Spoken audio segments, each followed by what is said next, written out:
Hello, hello, hello. Welcome to a TikTok tutorial on how to add your webcam to TikTok Live. First things first, if you guys just want to leave a like and comment down below for me for the algorithm, then I'd really appreciate it.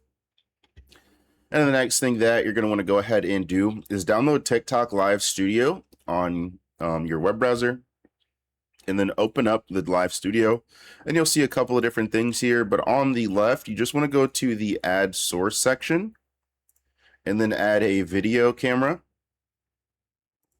Okay, and then you'll see it right here on the left. So you can just go ahead and click on that, and you'll see where your video camera parameters are.